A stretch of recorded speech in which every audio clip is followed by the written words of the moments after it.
Assalamualaikum warahmatullahi wabarakatuh. Selamat siang pendengar pecinta 102.5 Madani FM Solution Radio. Kembali saya ke Mas Arya hadir sama Anda di program siar Bincang-Bincang Sehat bersama dengan Rumah Sakit Aisyah. Edisi siar hari ini Kamis di lembar kalender yang ke-13 Maret 2025. Kebersamaan kita hingga tuntas satu interval ke depan pukul 14 hingga 15 waktu Indonesia Barat. Ada layanan fasilitas yang kami sediakan seperti biasa, tentu di 08 2339947707, ataupun juga Anda bisa simak ya di radio streaming Radio Madani online maupun juga di YouTube-nya, dan juga Anda bisa manfaatkan layanan yang sudah saya sebutkan tadi ya. Nah, kembali di kesempatan hari ini hadir narasumber kita dari Rumah Sakit Aisyah, Ahmad Munib SKEP MS ya. Beliau ini adalah perawat ruang dialisis Rumah Sakit Aisyah Bojonegoro. Saya sapa dulu. Assalamualaikum Mbak Munib. Waalaikumsalam warahmatullahi wabarakatuh. Alhamdulillah hari ini kita bisa hadir menyapa insan madani semuanya dalam suasana untuk menjalankan ibadah puasa ya. Insya Allah sudah di hari yang ke-13 ini ya. Oke, baik. Nah, kita akan mengambil tema kali ini adalah berpuasa untuk pasien gagal ginjal yang menjalani hemodialisa gitu ya. Iya, betul. Oke, baik. Nah, kalau boleh tahu mungkin apa yang terjadi pada tubuh pasien gagal ginjal saat menjalani ibadah puasa seperti saat sekarang ini? Gini.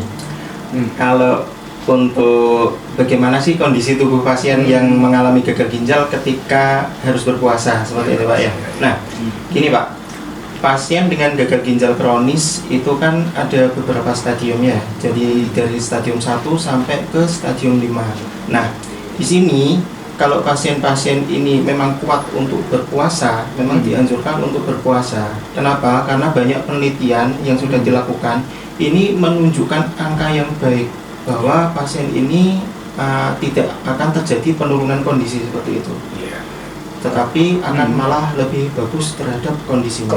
Kenapa? Karena memang pasien-pasien dengan gagal ginjal ini membutuhkan pembatasan cairan. Salah satunya pembatasan minum, terus cairan-cairan yang untuk dimakan, misalnya dari sop, dari sayur-sayur yang berkuah seperti itu. Ya, oke, baik. Jadi itu malah lebih baik ya dengan puasa ini ya. Oke. Kalau kira-kira bagaimana mekanisme tubuh dalam menyesuaikan kadar cairan dan elektrolit selama puasa ya? Kira-kira seperti apa mekanisme tubuh? Ini ada beberapa hal yang terjadi ketika kalau kita berpuasa pasti elektrolit akan ini ya Pak ya, istilahnya akan terbuang. Terus tidak tercukupi karena memang asupan yang kita makan atau asupan yang terdapat masuk ke dalam tubuh kita ini kan tidak sesuai dengan apa kebiasaan kita sehari-hari. Kan ini kan dari kebiasaan sehari-hari menjadi kebiasaan berpuasa seperti itu. Nah, elektrolit, cairan, mineral otomatis akan sedikit ada entah itu lonjakan, entah itu penurunan. Nah, tetapi khusus untuk pasien gagal ginjalnya, sebenarnya untuk mineral, cairan itu penting juga begitu Bu. Tapi memang kalau cairan kan harus dibatasi. Nah, ini yang menguntungkan. Menguntungkannya dari segi apa? Segi pembatasan cairan. Jadi ketika waktu siang hari berpuasa, otomatis tidak ada asupan cairan selama sehari berpuasa. Nah, tapi nanti ada beberapa hal ketika berbuka puasa, jangan sampai istilahnya asupan cairannya berlebihan seperti itu. Iya. Balas dendam. Iya, kebanyakan seperti itu. Oke, baik. Kira-kira apakah puasa ini juga aman ya bagi pasien yang mengalami gagal ginjal kronis ya?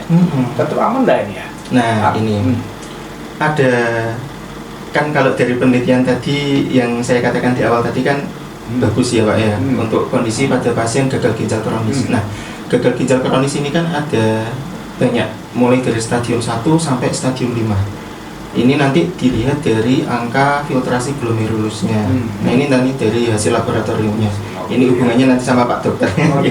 Iya. Nah, ini ada beberapa kondisi pasien-pasien gagal ginjal kronis, baik dari stadium 1, stadium 2 sampai stadium 5. Ada beberapa yang tidak dianjurkan untuk berpuasa. Ini kondisi-kondisi tertentu, misalnya pada pasien-pasien dengan kelebihan cairan. Nah, kelebihan cairan pasien ini ditandai dengan sesak, terus edema. Kalau kita sebut edema itu bengkak, bengkak di kaki, bengkak di tangan, bengkak di wajah, kelopak mata itu sembab seperti itu. Nah, itu kita sebut kelebihan cairan. Nah, itu termasuk kondisi khusus sebaiknya pasien ini tidak berpuasa. Terus ketika hipotensi atau tekanan darahnya menurun atau drop, itu juga tidak dianjurkan untuk berpuasa. Termasuk juga kondisi hiperkalemia, kaliumnya yang terlalu tinggi, anemia berat, itu juga tidak boleh berpuasa. Terus kondisi seperti hipertensi yang krisis lebih dari 180 tensinya, itu juga tidak diperbolehkan. Terus misalnya membutuhkan pengobatan nih Pak, obat yang diminum kan ada yang bermacam-macam ya, yang sehari 2 kali, sehari 3 kali, ada yang sehari 4 kali. Nah, ketika pasien ini diwajibkan minum obat sehari 4 kali dengan interval yang tidak bisa dimodifikasi. Nah, ini tidak boleh berpuasa. Tapi kalau misalnya obatnya kok sehari 4 kali tapi bisa dimodifikasi minumnya di malam hari, nah ini diperbolehkan untuk berpuasa. Jadi memang ada beberapa kondisi yang tidak memungkinkan untuk berpuasa. Tapi semuanya kan bisa disiasati dengan konsultasi dengan dokter terlebih dahulu. Oke, baik. Pendengar pecinta Madani, tentu kami undang interaktif Anda di layanan yang kami sediakan. Mungkin jika karena memang ada sedikit trouble gangguan pada alat teknisi kami, sehingga mungkin Anda juga bisa di nomor saya ya, di layanan yang sudah saya sebutkan ya. Baik. Pendengar juga ini dok, Mas Budi ya, kira-kira bagaimana ya perbedaan puasa bagi pasien gagal ginjal yang menjalani hemodialisa dan yang tidak, ini perbedaan seperti apa gitu ya? Iya, gini, perbedaannya untuk pasien yang menjalani hemodialisa sama yang tidak menjalani hemodialisa ini seharusnya tidak ada perbedaan yang signifikan. Tidak ada perbedaan. Ya. Cuma begini Pak, ketika pasien-pasien gagal ginjal kronis stadium 5 ini kan menjalani terapi, namanya terapi pengganti ginjal. Terapi pengganti ginjal itu kan ada 3 ya. Salah satunya yang pertama itu transplantasi ginjal. Nah, yang kedua ini namanya hemodialisa, cuci darah menggunakan mesin. Nah, yang ketiga ini namanya CAPD, Continuous Ambulatory Peritoneal Dialysis. Nah, ini dialisis juga, cuci darah juga, tapi menggunakan alat yang ditanam di perut. Nanti penggantian cairannya sehari dilakukan mandiri di rumah. Nah, ini perbedaannya. Ketika pasien-pasien mengalami gagal ginjal yang membutuhkan terapi hemodialisa atau cuci darah dengan mesin, bagaimana puasanya? Puasanya sama seperti pasien-pasien atau orang-orang normal lainnya. Tetapi ketika waktu hemodialisa, ketika waktu cuci darah, pasien ini sangat tidak dianjurkan untuk berpuasa. Kenapa?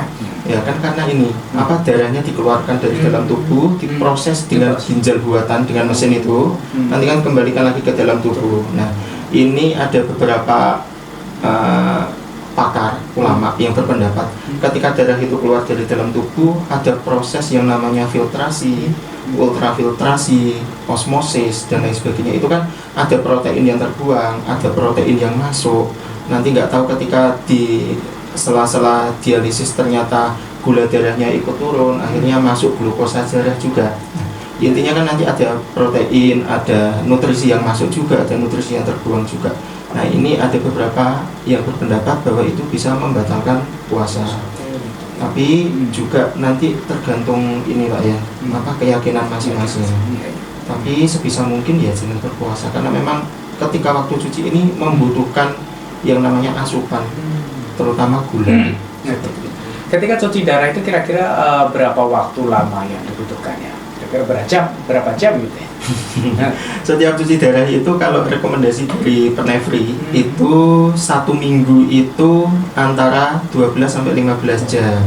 Tapi yang diterapkan di sini sesuai aturan yang berlaku di sini ini antara 10 jam per minggu. Jadi 1 minggu 2 kali pertemuan, setiap 1 sesi cuci darah itu 5 jam. Oke, baik. Nampaknya ada yang masuk dari Andri Rosida di Balen ya.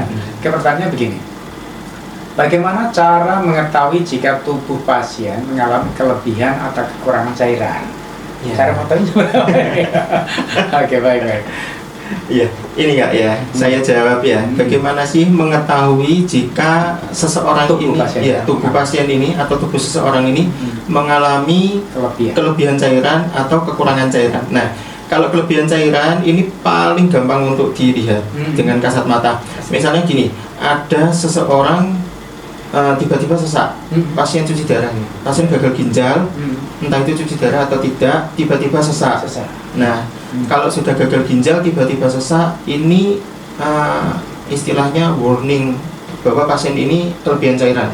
Entah itu cairannya menumpuk di paru-paru atau menumpuk di tempat yang lain. Kalau menumpuknya di tempat yang lain, misalnya menumpuknya di tangan atau di kaki, tangannya bengkak. Ketika dipegang, ini nanti menimbulkan cekungan. Nah, itu kelebihan cairan. Kalau medisnya bahasanya edemnya edem piting. Tapi kalau dari awam cekungan ketika dipencet. Nah, itu pasti kelebihan cairan. Iya, iya. Oke, baik. Itu untuk mengetahuinya, Pak Andre yang sudah bergabung. Kemudian pertanyaan yang kedua, kira-kira makanan apa saja yang aman dikonsumsi saat sahur dan berbuka bagi pasien gagal ginjal? Yang aman dikonsumsi. Iya, ini kalau bicara tentang makanan yang aman dikonsumsi, sebenarnya masing-masing tubuh itu tidak bisa menjadi patokan bahwa si A ini nggak boleh makan ini, si B tidak boleh makan ini. Tapi ada guideline, ada patokan yang memang harusnya dipatuhi seperti itu ya. Kalau pasien-pasien gagal ginjal otomatis harus dikurangi asupan garam, itu pasti. Terus asupan kalium, itu pasti ya. Terus untuk yang diperbolehkan itu apa? Harus mengetahui ini, dalam satu piring saji ketika sahur dan berbuka itu harus mengandung karbohidrat, harus mengandung protein, harus mengandung lemak, dan harus mengandung mineral-mineral yang lain. Nah, yang harus dihindari itu yang tadi kalium, buah-buahan yang tinggi kalium itu wajib dihindari. Kenapa? Karena kalium itu kan sebenarnya bagus ya Pak ya untuk tubuh ya, bisa ini istilahnya kan kompleks kerjanya, bagus untuk tubuh. Tapi khusus untuk pasien gagal ginjal, kalium ini kalau berlebihan sangat tidak bagus. Kenapa? Karena kalium ini seharusnya bisa dibuang melalui ginjal lewat produk buangan urin. Tetapi ketika pasien ini ginjalnya terganggu, sudah tidak bisa membuang kalium dengan normal lewat urinnya. Nah, ini nanti ditakutkan kalau kaliumnya di dalam darah terlalu banyak, hiperkalemi, ini malah mengakibatkan sesuatu yang tidak diinginkan. Karena kan kalium ini bisa menyebabkan otot jantung yang bekerja secara mandiri, tidak memerlukan apa istilahnya perintah dari otak. Kan kerja otot jantung itu kan mandiri ya, selalu kerja terus menerus. Nah, ketika kalium ini nanti terlalu tinggi, kerja otot jantung ini juga semakin tinggi juga, sehingga tidak stabil. Nah, nanti bisa menyebabkan gagal jantung. Sebenarnya ini juga menjadi pertanyaan dari Mbak Andri ya. Oke, baik, tadi namanya sudah disinggung dan sudah dijawab ya. Soalnya begini sebenarnya, bagaimana pengaruh makanan tinggi kalium bagi pasien gagal ginjal yang berpuasa? Ini sudah sebenarnya ditanyakan juga. Saya lanjut untuk pertanyaan berikutnya ya. Apakah pasien harus mengurangi konsumsi protein selama puasa? Kurangi enggak? Gini, kalau untuk protein kan kita hitungannya protein harian ya. Untuk pasien-pasien dengan gagal ginjal ini, untuk protein, asupan protein yang wajib masuk ke dalam tubuh itu 0,8 mg per kilogram berat badan. Nah, ini produknya. Tapi kan kalau proteinnya kan banyak, terdapat dari protein hewani seperti itu. Kalau protein nabati ini sementara dihindari dulu ya. Karena tinggi purin nanti menyebabkan ini istilahnya apa, memperberat kerja ginjal yang sudah berat itu. Nah, untuk proteinnya tidak perlu dikurangi, kalau bisa tinggi protein tidak apa-apa, karena kan memang dalam satu hari siklus berpuasa ini nanti kan tubuh membutuhkan ini proteinnya. Tapi kalau bisa proteinnya dipilah. Jangan protein dari ini, protein laut. Protein laut ini nanti lemaknya juga tinggi juga. Protein hewani yang ini seperti apa, dada ayam, daging merah, boleh. Oke, baik. Itu tadi pendengar kita Mbak Andre yang ada di Balen sudah ikutan gabung bersama dengan program siar Bincang-Bincang Sehat dengan Rumah Sakit Aisyah ya. Oke, tema kita masih berbicara seputar tentang berpuasa bagi pasien gagal ginjal yang menjalani hemodialisa gitu ya. Iya. Oke, baik. Nah, ada Mas Munib, silakan Anda bisa sampaikan di layanan yang kami sebutkan tadi ya, atau di nomor saya gitu ya. Oke, baik. Nah, Mas, kira-kira adakah penelitian medis yang mendukung atau melarang puasa bagi pasien gagal ginjal ya? Apakah ada penelitian begitu? Membolehkan puasa, ada juga yang melarang berpuasa? Selama ini kira-kira ada? Iya. Penelitian yang sudah dilakukan ini sudah banyak Pak ya. Terakhir yang saya ikuti dari seminar Dr. Atma KGH yang home base-nya di Malang. Ini kemarin banyak sekali dipaparkan, banyak jurnal ilmiah juga yang sudah diterbitkan, baik jurnal internasional maupun jurnal nasional. Ini istilahnya ada banyak penelitian yang menunjukkan bahwa berpuasa selama bulan Ramadan untuk pasien gagal ginjal yang stabil, baik pasien itu dialisis atau menjalani hemodialisa maupun pasien yang menjalani transplantasi ginjal itu menunjukkan tidak ada lonjakan istilahnya urium maupun penurunan urium yang drastis, sehingga ada beberapa pendapat kemarin itu terutama dari jurnal-jurnal ilmiahnya itu mengajak untuk bahwa berpuasa ini baik apabila kondisinya stabil seperti itu. Gitu ya, malah baik gitu ya. Oke, baik. Pendengar pecinta Madani dimanapun Anda, silakan kami undang interaktif Anda di layanan yang kami sediakan di 08 233 7707 ya. Berikut ini juga ada yang masuk, saya terima dari Rosi ya. Rosi. Nah, pertanyaannya begini. Bagaimana cara pasien hemodialisa mengatur asupan cairan selama puasa? Ya, kira-kira cara pasien mengatur asupan cairan selama puasa seperti apa ini kira-kira? Untuk mengatur asupan cairan sebenarnya tidak ada suatu hal yang berbeda seperti hari-hari biasa. Gini, kalau pasien-pasien gagal ginjal kita mengajarkan untuk membatasi cairannya ini seperti ini Pak. Misalnya dalam satu hari pasien A ini bisa pipis istilahnya, bisa berkemih dalam satu hari ini ditampung. Misalnya dalam satu hari itu bisa mendapatkan atau pipisnya ditampung itu sekitar 700 cc. Ketika berat badannya 50 kilo. Nah, ini pasien ini bisa mendapatkan asupan cairan itu sebanyak pipis yang keluar itu ditambah 200 cc. Berarti misalnya kalau 700 cc keluar pipisnya terus ditambah 200 cc, berarti pasien ini bisa minum atau makan berkuah dengan cairan dalam satu hari itu totalnya 900 cc.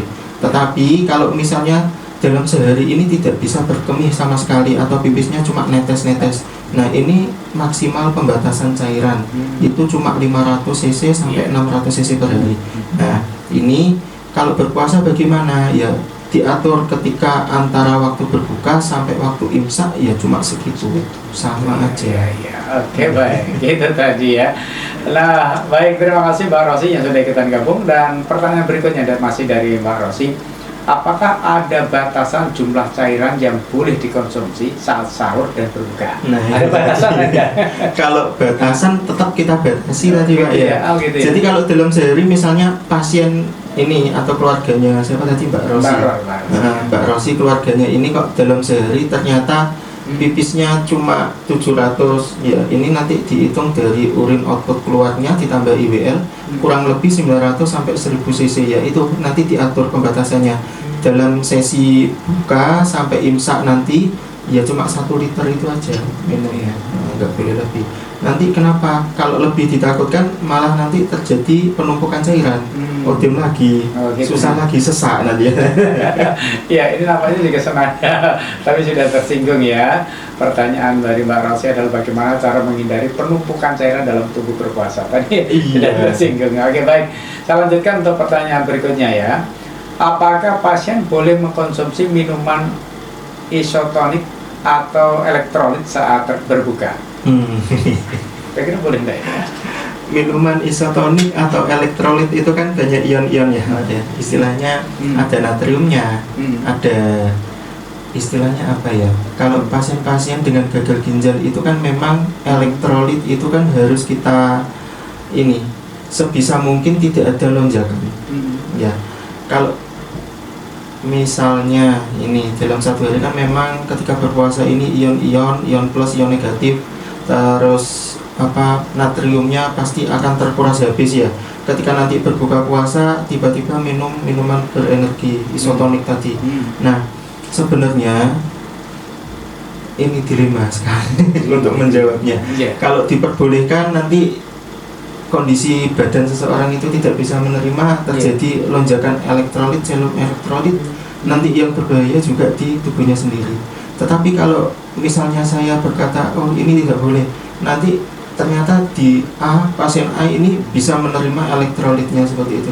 Jadi memang kalau hal-hal seperti ini gimana ya, dilema istilahnya. Jadi bisa gini,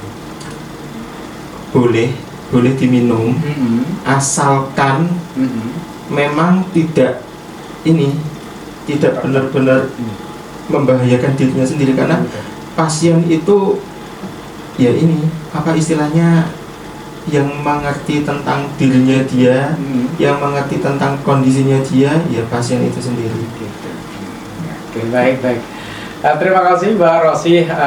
Pertanyaan sudah dijawab di kesempatan hari ini bersama dengan program Sehat Bincang-Bincang Sehat dengan Rumah Sakit Aisyah ya. Bagi Anda mungkin memiliki keluarga atau sendiri sedang mengalami gagal ginjal, silakan Anda bisa sampaikan di layanan yang sudah saya sebutkan tadi ya. Oke, baik.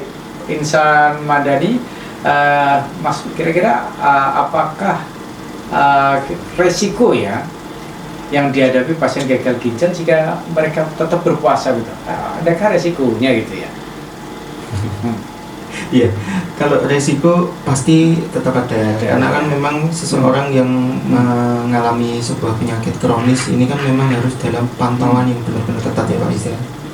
Nah, resiko-resiko seperti kehilangan cairan yang berlebihan pasti ada, water loss-nya terlalu banyak pasti ada. Terus ada yang namanya lonjakan ureum, itu pasti juga ada. Makanya sebelum berpuasa ini diharapkan para penderita gagal ginjal yang kronis ini konsultasi dulu dengan dokternya. Biasanya nanti akan dilakukan tes laboratorium, apakah nanti dicoba berpuasa sebelum puasa Ramadan. Sebelumnya ini dites dulu, setelah itu dicoba berpuasa 2-3 hari, dites lab lagi apakah nanti ada terjadi lonjakan ureum yang terlalu berlebihan atau tidak, seperti itu. Jadi kalau misalnya walaupun banyak penelitian yang menjelaskan bahwa berpuasa bagi pasien-pasien dengan sakit kronis ini diperbolehkan atau dianjurkan, tetapi memang harus dalam batasan ini pengawasan yang ketat seperti itu. Oke, baik. Itu ya hal yang perlu diperhatikan. Dan kira-kira apakah puasa ini dapat memperburuk kondisi ginjal bagi orang yang normal ataupun juga penderita gagal ginjal ya? Kira-kira bisa memperburuk atau bisa mempengaruhi kondisi ginjal? Kalau berpuasa tidak. Tidak ya? Tidak ya. Kalau berpuasa tidak.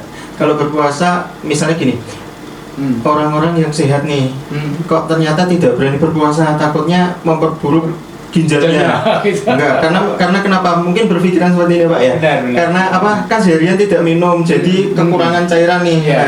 Ini tidak. Karena kan memang sudah kita diciptakan sama Allah dengan sebegitu baiknya. Seharusnya sih malah ini berpuasa itu bagus, karena kan ini terjadi proses detoksifikasi kan. Nah, yang memperberat kerja ginjal ya sebenarnya karena kita sendiri Pak. Ini karena misalnya karena ketika normal ya, ketika sehat, kita diberikan nikmat sehat, ternyata minum kita dalam satu hari itu terlalu berlebihan, lebih dari 1,5 liter, ini juga tidak bagus untuk ginjal.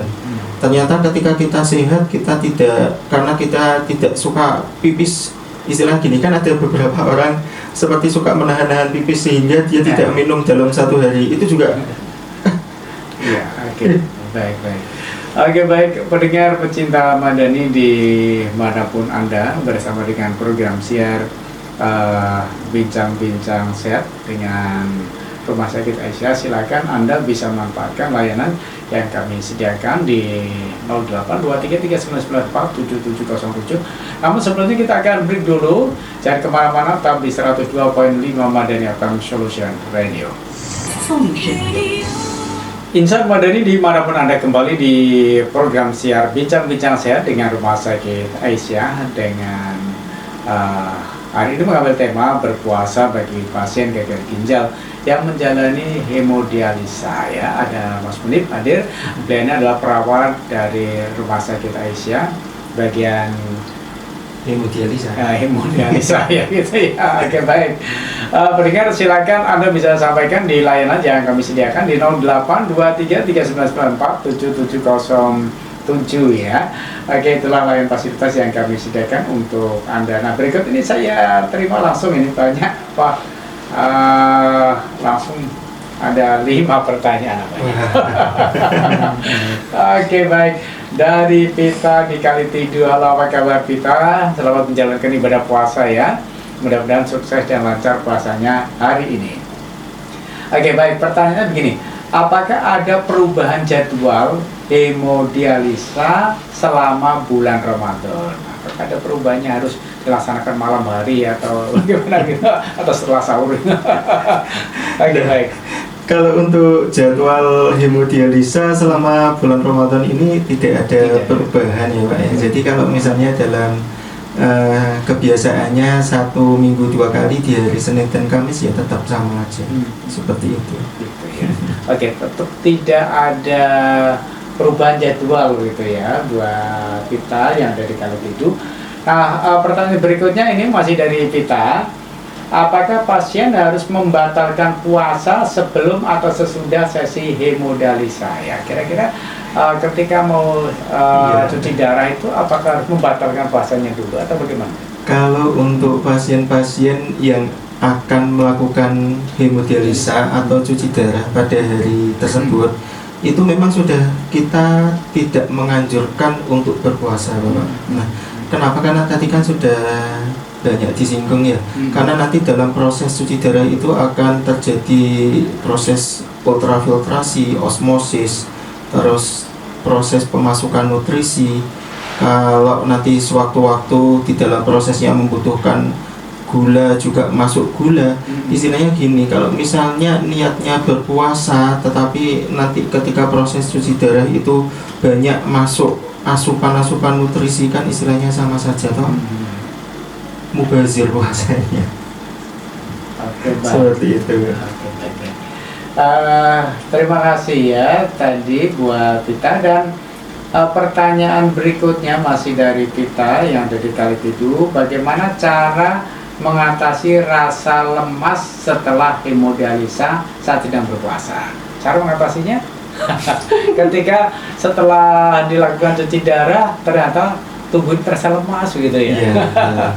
Apa mereka ada tip-tip cara?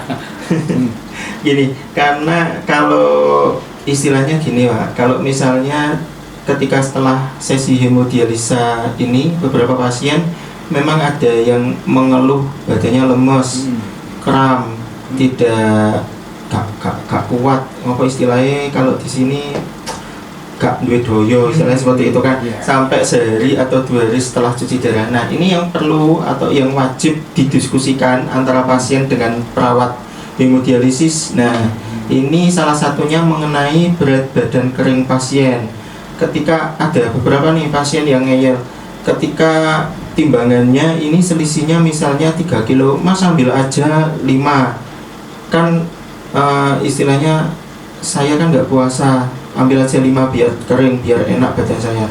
Sementara ketika penarikannya ini sudah baru mencapai 3 liter atau 3 liter setengah, ini sudah kram. Nah, ini yang akan menjadikan pasien ini lemas berhari-hari Pak. Karena memang kenapa?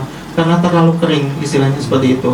Sudah tidak ada cairan di dalam tubuh, karena kesedot semua. Jadi memang ketika sebelum sesi hemodialisa ini memang perlu atau wajib didiskusikan antara berat badan nyaman atau berat badan kering pasien, karena setiap hari, setiap minggu, setiap bulan pasti akan berubah-ubah, entah itu naik atau turun, karena memang yang merasa nyaman itu pasien sendiri seperti ya. itu. Oke, yang lebih tahu ya. Oke, baik. Berikutnya pertanyaan begini, apakah fatwa atau pandangan medis terkait puasa bagi pasien gagal ginjal ya? Oke, dari pandangan medis gimana ya hukum puasa bagi penderita gagal ginjal? Gini, kalau tadi ada singgung fatwa ya, kalau fatwa ini fatwa ulama, ini berat sekali ya. Ya. Kalau ini agama Islam itu kan agama yang sangat manusiawi Pak istilahnya. Kalau misalnya seorang yang sakit kronis itu ada beberapa keringanan dalam menjalankan sebuah ibadahnya. Kalau misalnya tidak mampu membayar hutang berpuasa, ada alternatif untuk membayar fidyah dan sebagainya seperti itu. Tapi kalau untuk dari pandangan medis, kan kalau medis kita berpatokan dari jurnal-jurnal, dari penelitian-penelitian yang sudah dilakukan. Kalau dari tim medis, kalau dalam pantauan medis dari dokternya aman, insya Allah pasien ini bisa berpuasa dengan aman. Asal nanti ketika dalam pemantauannya tidak ada kenaikan kreatinin lebih dari 30% dari baseline kreatinin mingguan pasien tersebut. Ya, seperti itu. Baik, terima kasih. Dan untuk pertanyaan terakhir, ini tadi juga disinggung, apakah pasien yang tidak mampu berpuasa bisa menggantinya dengan fidyah? Nah, kira-kira kalau penderita gagal ginjal ini kalau tidak mampu puasa, sebaiknya harus membayar fidyah atau menggantinya di hari yang lain gitu? Iya, iya. Ini berat sekali Pak kalau saya harus menjawab. Gini, kalau pasien-pasien ini istilahnya nanti di lain hari kondisi kesehatannya sangat baik, sangat fit, tidak ada kelainan, tidak ada lonjakan kenaikan kreatinin, tidak ada kenaikan natrium atau peningkatan natrium yang terlalu berlebihan. Seorang yang mengalami gagal ginjal kronis ini kok bisa berpuasa di hari lain, misalnya di hari Senin atau Kamis, di hari-hari di luar Ramadan bisa berpuasa, ya seharusnya bisa menggantikan puasa Ramadannya yang wajib untuk diganti puasanya. Tetapi kalau dengan alasan-alasan medis ternyata tidak bisa mengganti, ya terpaksa itu tadi. Oke, baik. Terima kasih buat kita yang ada di Kali Tidur yang sudah ikutan gabung di program siar Bincang-Bincang Sehat dengan Rumah Sakit Aisyah. Silakan Anda kami undang interaktif di layanan yang kami sediakan di 082339477707 ya, dengan kita mengambil tema berpuasa bagi pasien gagal ginjal yang menjalani hemodialisa. Oke, silakan di layanan yang sudah saya sebutkan tadi. Nah, berikut ini saya terima. Assalamualaikum warahmatullahi wabarakatuh. Selamat menjalankan ibadah puasa. Saya ingin bertanya tapi tidak sesuai tema. Kalau berkenan mohon dijawab. Begitu ya. Oke, baik. Ini lagi sedang menjalankan ibadah puasa, sedekah menjawab lebih bagus. Semoga bisa menjawab. Oke. 2 minggu yang lalu saya menjalani operasi untuk cedera ACL dan PCL itu ya. Mudah-mudahan tidak salah saya sebut. Saat berpuasa saya merasakan ngilu dan sensasi panas, terutama di area bekas luka operasi. Namun ketika tidak berpuasa saya lebih sering minum, tidak merasakan nyeri atau panas yang berlebihan. Apakah kondisi ini merupakan dampak dari puasa atau memang hal yang wajar setelah operasi? Dari segi kesehatan, apakah saya dianjurkan untuk tetap berpuasa atau sebaiknya tidak? Terima kasih. Wassalamualaikum warahmatullahi wabarakatuh. Oke, baik. Ya, oke. Ini sepengetahuan saya Pak ya, kalau cedera ACL itu kan istilahnya berkaitannya dengan ligamen ya, dengan otot seperti itu. Nah itu kan istilahnya dia menjalani pembedahan selama ini tadi. Istilahnya kalau dalam sesi pemulihan pasca operasinya ini masih membutuhkan obat minum. Kalau misalnya sehari 3 kali atau sehari 4 kali, yang bisa dimodifikasi harusnya ya berpuasanya tidak ada ini tidak ada kesempatan istilahnya untuk meninggalkan berpuasa. Tetapi kalau misalnya obat-obatannya yang setelah operasi ini tidak bisa dimodifikasi untuk meminumnya, ini ya bisa istilahnya bisa meninggalkan puasanya dulu. Tapi kalau dari istilahnya gini, kalau kita kan bicara masalahnya kan di operasi otot ya, harusnya kan tidak ada masalah dengan organ-organ yang lain. Kalau misalnya aman, kuat berpuasa, harusnya berpuasa. Tetapi kalau misalnya yang ini kok tidak kuat untuk berpuasa, dengan alasan masih harus menjalani pengobatan, ya harusnya nanti bisa. Tapi harusnya kalau nyeri itu kan memang ini ya, apa istilahnya, efeknya dari proses pembedahan. Jadi tidak bisa dihindari untuk nyerinya. Namanya organ sehat, dilakukan insisi, dibuka dengan benda tajam sehingga menimbulkan kerusakan integritas jaringan, itu pasti akan ada yang namanya nyeri. Entah itu nyerinya nyeri berat, nyeri sedang, atau nyeri ringan. Nah, ketika yang harusnya ini sudah misalnya pengen banget berpuasa, kok ternyata nyerinya tiba-tiba timbul dengan nyeri hebat dan mengharuskan minum obat anti nyeri, ya dibatalkan dulu. Oke, baik. Terima kasih pendengar pecinta Madani dimanapun Anda tadi yang sudah ikutan gabung bersama dengan program siar Bincang-Bincang Sehat bersama dengan Rumah Sakit Aisyah setiap hari Kamis ya. Ini juga saya terima kembali. Assalamualaikum warahmatullahi wabarakatuh. Saya Norma dari Balai mau tanya ya, bagaimana cara pasien berkonsultasi dengan dokter untuk menentukan apakah boleh puasa atau tidak? Misalnya itu untuk pasien gagal ginjal barangkali ini. Ini bagaimana sih harus ketemu dokternya? Nah gini, kalau pasien-pasien kita yang menjalani hemodialisa di Rumah Sakit Aisyah Bojonegoro, ini kan pasien-pasien ada hak untuk kontrol ke dokter penyakit dalam. Kebetulan kalau di Rumah Sakit Aisyah Bojonegoro ini yang menangani kasus gagal ginjal yang menjalani hemodialisa ini kan dokter Tayyib penyakit dalam. Ya, jadi setiap 1 bulan ini pasien-pasien itu berhak untuk kontrol. Sebenarnya mempunyai hak untuk kontrol. Jadi 1 kali dalam 1 bulan ini boleh kontrol, atau kalau misalnya diperlukan ada istilahnya apa, membutuhkan kontrol lebih dari 1 kali ya, bisa dijadwalkan juga dengan dokternya seperti itu. Nah, kalau misalnya kesusahan nih Pak ya, mau ke rumah sakit, sekarang kan banyak nih yang namanya telemedicine, bisa juga lewat banyak aplikasi-aplikasi penyedia. Kalau Rumah Sakit Aisyah Bojonegoro telemedicine-nya mungkin nanti bisa dikembangkan dari tim pemasarannya. Iya, oke, baik. Ada Mas Rifan dan kawan-kawan. Iya betul. Nanti dari Mas Rifan dan teman-teman nanti bisa mengembangkan ini telemedicine, biar bisa bersaing dengan aplikasi merah itu. Oke, baik.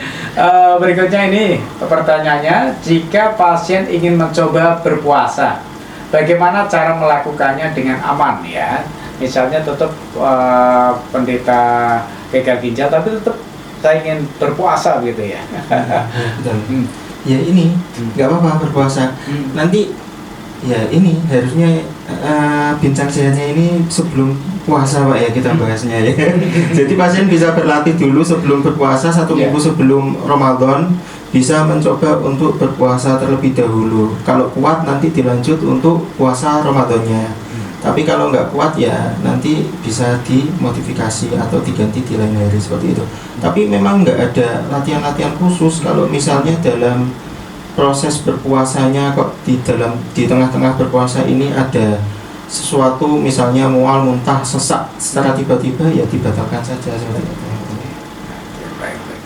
Terima kasih. Dan untuk Norma, ini untuk pertanyaan yang terakhir, apa saran bagi pasien yang gagal ginjal agar tetap sehat selama bulan Ramadan? Ya, kira-kira hal yang harus dilakukan supaya tetap sehat selama bulan Ramadan ini? Ya, ini bisa dilakukan selama bulan Ramadan atau selama tidak hanya bulan Ramadan Pak ya. Iya. Ya setiap harinya seperti itu ya. Yang penting pembatasan cairan ini wajib ya istilahnya. Kalau kita punya kewajiban sholat 5 waktu, kalau pasien-pasien CKD ini tambah kewajibannya Pak. Ini untuk pembatasan cairan. Terus hindari makanan-makanan yang mengandung kalium yang tinggi. Terus istilahnya pembatasan natrium. Terus gizinya dipenuhi dengan bagus, ini insya Allah aman, sehat terus pasiennya. Oke, baik. Luar biasa ya. Oke, terima kasih Norma yang sudah ikutan gabung di Balen ya di kesempatan hari ini. Silakan, mungkin juga ada penanya yang lain, saya buka di layanan yang kami sebutkan ya. Ini ada Moktu Kasih. Ini juga pendengar setia kita yang masuk ya di nomor saya. Apakah konsumsi garam harus dikurangi selama berpuasa? Sebenarnya tadi sudah disinggung ya. Iya, betul. Untuk konsumsi garam atau natrium itu tidak hanya waktu berpuasa saja, tetapi ketika harian itu khususnya untuk pasien gagal ginjal kronis ini wajib istilahnya untuk natrium dikurangi. Nah, ini untuk pasien berpuasa, kalau bukan hanya pasien ya Pak, ya istilahnya kita yang insya Allah masih sehat ini, kalau istilahnya konsumsi garamnya terlalu berlebihan ketika waktu sahur atau ketika waktu berbuka, ini akan mengakibatkan kepayahan pada diri kita ketika kita berpuasa. Karena apa? Karena asupan natrium yang terlalu tinggi, asin-asin ketika sahur atau berbuka ini akan menyebabkan kita mudah haus. Iya, di siang harinya seperti itu. Iya. Oke, baik, saya lanjutkan untuk pertanyaannya. Bagaimana cara menjaga kadar gula darah tetap stabil bagi pasien yang juga memiliki diabetes? Ya. Selain gagal ginjal, ternyata juga diabetes. Nah, ini bagaimana betul. cara menjaga kadar gula darah? Ini, kalau menjaga kadar gula darah otomatis harus sesuai dengan saran yang diberikan oleh dokter penyakit dalamnya Pak ya. Yeah. Misalnya kok dalam 1 hari harus meminum obat-obatan untuk istilahnya menstabilkan gulanya sehari sekali atau sehari 2 kali ya, diminumlah sesuai dengan anjuran dokternya. Terus untuk pembatasan glukosa, pembatasan makanan manis-manis, terus minum-minuman yang manis, terutama di bulan Ramadan ini kan minuman manis itu sekarang menjadi trending. Iya. Kolak, sirup dalam 1 waktu, nah ini juga harus dibatasi. Kasihan nanti tambah sehat nggak tambah sakit nggak tambah sehat, seperti itu. Oke, baik. Pendengar pecinta Maden, masih dari pendengar kita Moktu KZA. Pertanyaan selanjutnya adalah apakah pasien harus tetap menjalani hemodialisa saat berpuasa ya? Apakah tetap harus cuci darah gitu ya? Iya, kalau cuci darah wajib. Misalnya seminggu 2 kali ya sesuai jadwalnya. Gitu. Nah, yang menjadi poin ini kan tadi ini Pak, kalau misalnya dalam sesi cucinya misalnya di hari Senin dan Kamis, ya sebisa mungkin di hari itu ditinggalkan dulu puasanya. Puasa gitu ya? Iya. Kalau memang kok ngotot ingin berpuasa, ya kita nanti melakukan cuci darahnya itu dengan benar-benar istilahnya pemantauan yang sangat ketat. Karena beberapa pengalaman ya dari pasien-pasien kita selama 13 hari ini, ada beberapa pasien yang memang kita anjurkan untuk tidak berpuasa tapi masih ngeyel untuk berpuasa karena memang menganggap dirinya sehat. Ya kita menerima ya Pak ya, karena kan itu haknya dia. Setelah kita anjurkan istilahnya, dalam hemodialisa itu banyak protein yang terbuang, banyak protein yang akan dimasukkan, tapi masih ngeyel karena memang menganggap beliau masih berpuasa karena tidak ada masuk suatu istilahnya makanan atau minuman dari jalan yang seharusnya lewat lambung seperti itu. Tapi ada beberapa kejadian nih, ketika tengah-tengah cuci terjadi kram yang berlebihan, hampir pingsan, terus setelah cuci hampir pingsan juga. Nah ini yang dikhawatirkan sama kita, nggak tambah sehat tapi tambah sakit yang didapat. Kalau seperti itu kan istilahnya apa ya Pak ya, kita nggak malah menyayangi diri kita sendiri kan istilahnya seperti itu. Kalau misalnya sekarang waktu cuci puasanya ditinggalkan dulu, bisa diganti di hari lain. Setelah Ramadan kan alangkah baiknya seperti itu. Ya, Bukan menghalangi untuk beribadah Pak ya istilahnya, tapi lebih menyayangi diri sendiri karena memang ketika cuci darah itu juga banyak hal yang bisa terjadi. Oke, baik. Oke, pendengar pecinta Madani, nanti kita lanjutkan masih satu pertanyaan dari pendengar kita waktu kasih tadi. Kita akan break dulu karena sesaat lagi dikumandangkan seruan Adzan Asyar untuk daerah Bojonegoro dan sekitar. Insan Madani dimanapun Anda, baru saja tadi dikumandangkan seruan Adzan Asyar untuk daerah Bojonegoro dan sekitarnya. Baik kaum muslimin dimanapun Anda, marilah kita tunaikan ibadah sholat asar dengan penuh takwa dan khusus. Semoga amal ibadah sholat asar kita diterima oleh Allah Subhanahu Wa Taala. Amin amin ya robbal alamin. Baik, bersama dengan program siar bincang-bincang sehat dengan Rumah Sakit Aisyah ini. Ada yang masuk di chat YouTube-nya Madani, Pak Sudarso Sasongko. Pak Sudarso ini adalah pendengar kita yang ada di Blora ya. Oke. Pertanyaan begini, adakah program khusus untuk pasien yang setiap minggu harus cuci darah? Adakah fasilitas khusus penjemputan pasien? Karena pernah ada tetangga yang keberatan biaya transportasi hingga akhirnya pasrah gitu ya. Bagaimana di Rumah Sakit Aisyah ini? Apakah ada ya? Nah ini ya, kalau di Rumah Sakit Aisyah Bojonegoro untuk pasien-pasien yang di sekitar Bojonegoro atau Tuban yang dekat-dekat ini masalahnya dari Blora ya Pak ya. Kalau dari sekitar Bojonegoro sini, daerah Bojonegoro atau di daerah Tuban mungkin yang masih dekat-dekat dengan Bojonegoro, ini ada layanan Pak dari Lazismu KL Rumah Sakit Aisyah Bojonegoro. Jadi nanti kalau misalnya memang benar-benar membutuhkan, bisa menghubungi Lazismu kantor layanan Rumah Sakit Aisyah Bojonegoro. Nah, kalau di Bojonegoro ini juga kan ada yang namanya mobil siaga desa. Ini bisa dipergunakan. Nah, untuk istilahnya pasien-pasien kita yang menjalani hemodialisa di Rumah Sakit Aisyah Bojonegoro ini hampir semuanya menggunakan layanan mobil desa siaga. Iya.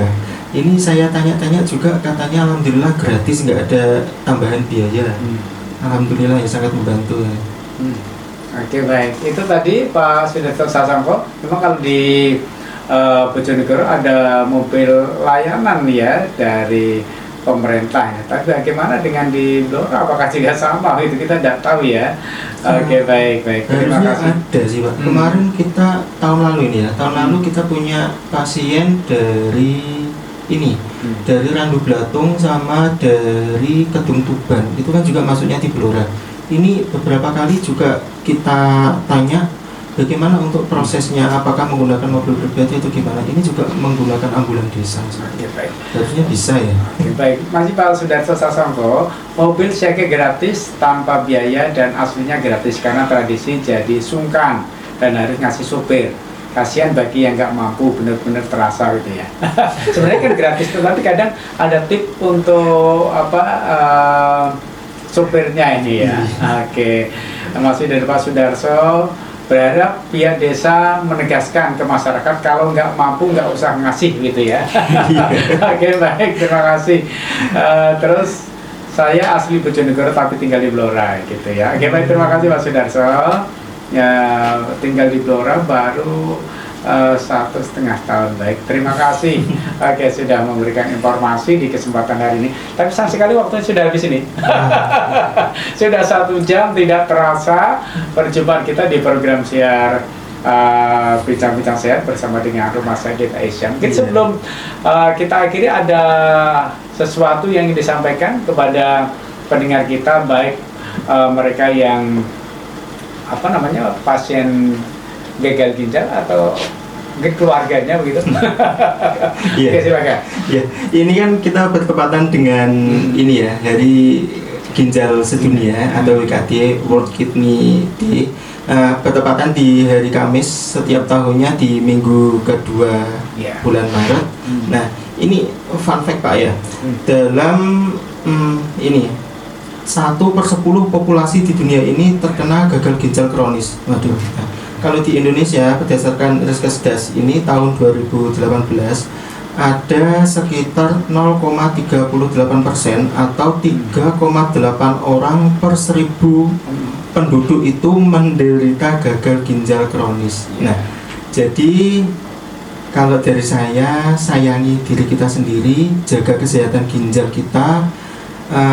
Kalau misalnya ada sedikit keluhan, nggak usah sungkan-sungkan untuk kontrol, kita manfaatkan fasilitas-fasilitas yang sudah ada seperti itu Pak ya. Karena kan kalau kita di sini istilahnya jaminan kesehatan juga sudah tersebar merata luas, sehingga jangan menunggu sampai istilahnya sakit keras baru kita berobat.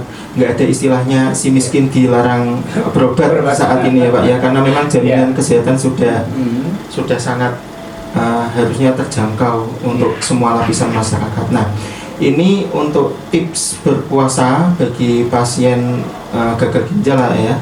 Untuk mungkin tadi banyak yang ketinggalan juga. Nah, ini ketika pasien dengan penyakit ginjal kronis diperbolehkan berpuasa asalkan terlebih dahulu berkonsultasi dengan dokter spesialis penyakit dalamnya.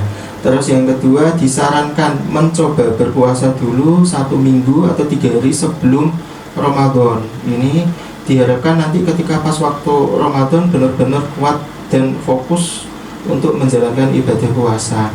Terus konsumsi cairan atau air yang cukup pada saat sahur dan berbuka untuk mencegah dehidrasi, dan yang paling penting dibatasi asupan cairannya sesuai dengan pembatasan harian seperti itu. Terus pada saat sahur dan berbuka hindari konsumsi makanan yang tinggi kalium dan tinggi fosfor.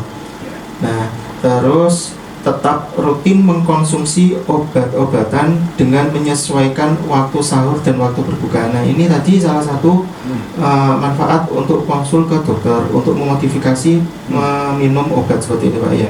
Terus bila mengalami kondisi yang lemas, pusing, mual, mentah, sesak nafas yang berlebih, segera batalkan puasa dan segera konsultasikan dengan dokter spesialis penyakit dalam Anda. Atau kalau yang sudah menjalani hemodialisa, kita ada yang namanya grup pasien dan grup perawat, bisa sharing di dalam grup seperti itu. Ya. Baik, terima kasih pendengar pecinta Madani. Usai sudah kebersamaan kita di program siar Bincang-Bincang Sehat bersama dengan Rumah Sakit Aisyah edisi siar hari ini. Akhirnya saya Komang Surya yang bertugas segera undur diri. Selamat berpisah. Fastabikul khairat. Wassalamualaikum warahmatullahi wabarakatuh.